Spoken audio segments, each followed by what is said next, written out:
आने वाले कुछ दिनों में आईआईटी जेईई और नीट के एग्जाम होने वाले हैं, तो उसको ध्यान में रखते हुए आप यहाँ पे देख पा रहे हैं कि यह एक मास स्प्रिंग अटैचमेंट है, जिसमें एम मास के ब्लॉक को स्प्रिंग से हैंग करके इसको ऑसिलेट कराया गया है और इस प्रकार ये सिंपल हार्मोनिक मोशन कर रहा है।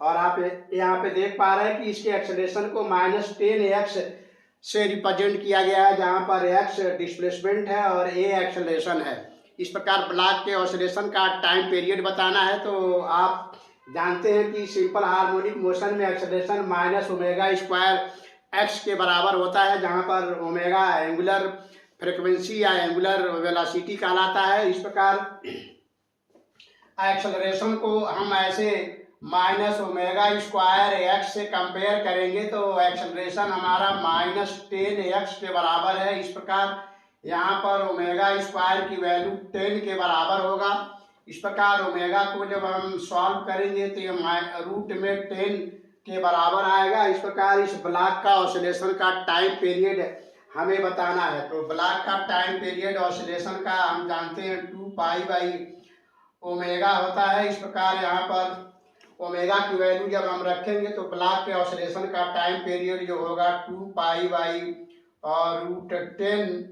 सेकंड के बराबर आएगा। तो अगर हम इसका फ्रीक्वेंसी निकालने की कोशिश करें तो फ्रीक्वेंसी हम जानते हैं 1/t होता है, तो ये जो फ्रीक्वेंसी इसका होगा 1/2π और √10 ऊपर चला जाएगा। इस प्रकार पर सेकंड इसका फ्रीक्वेंसी हम लिख सकते हैं। और एंगुलर वेलोसिटी इसका यहाँ पर आप देख पा रहे हैं कि √10 के बराबर आया हुआ है। तो इस प्रकार इस ब्लॉक के ऑसिलेशन का जो टाइम पीरियड है वो 2π/√10 सेकंड होगा और इसका एंगुलर वेलोसिटी की वैल्यू √10 के बराबर आएगा। और इस प्रकार इसका टाइम पीरियड हम इस तरह से निकालेंगे और इसका टाइम पीरियड की वैल्यू 2π/√10 सेकंड के बराबर